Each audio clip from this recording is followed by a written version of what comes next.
राम राम भाई शाहरा ने। मुझे समझ नहीं आ रहा कि बात कहाँ से शुरू करूँ।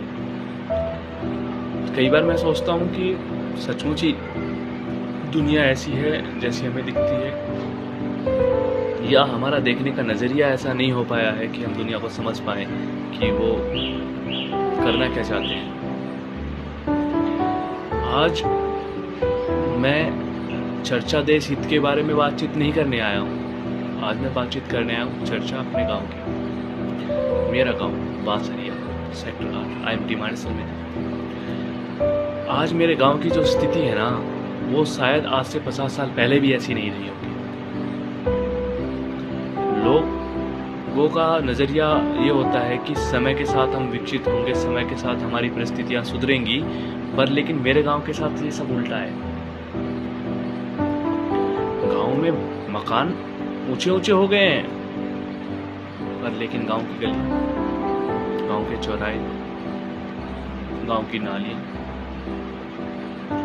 हम अपनी मूलभूत जो सुविधाएं हैं, जो मूलभूत जो ज़रूरतें हैं, मूलभूत जो प्राथमिकताएं हैं, उनको छोड़कर बाकी सारी चीज़ों के पीछे लड़ने को तैयार हैं।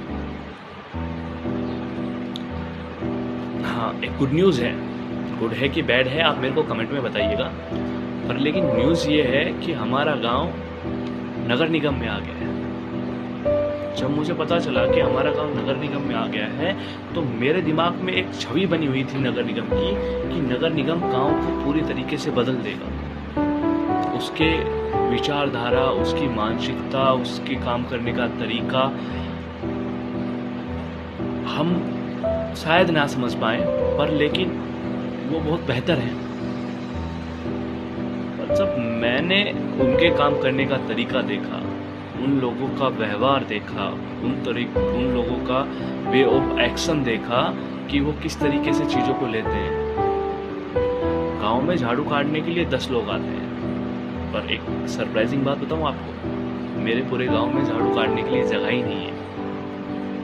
सुन के अचंभा हो रहा होगा आपको कि मैं ऐसा क्यों कह रहा हूँ, क्योंकि गांव की हर गली भरी हुई है।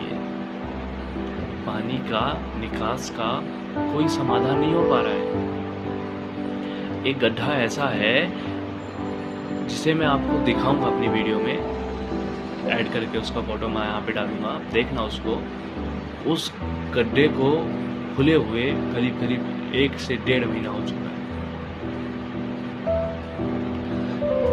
पता नहीं मेरे गांव वाले लोग सोए हुए हैं कि प्रशासन सोया हुआ है, चाहते क्या है हो नहीं पाता है, या हम इतने मजबूर हो गए हैं कि हम अपनी मूलभूत सुविधाओं के लिए भी नहीं खड़े हो पा रहे।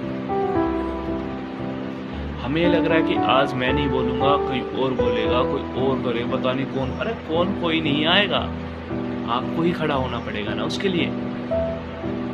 हर रोज हम किसी और के कंधे पर चढ़ के थोड़ी ना दिवाली बना पाएंगे बाबू, कभी ना कभी तो स्टैंड लेना ही पड़ेगा। किसी दिन उस गड्ढे में कोई अगर हादसा हो जाएगा तो फिर हम नगर निगम के ऑफिस को भी आग लगा दें और तबाही मचा दें, धुआंधार कर दें, नगर निगम के बंदों को मारें, वो चीज़ें ठीक हैं, पर लेकिन अगर उसका बेसिक समाधान न कर दें। इस बारे में आपका क्या विचार है? जय श्री राम।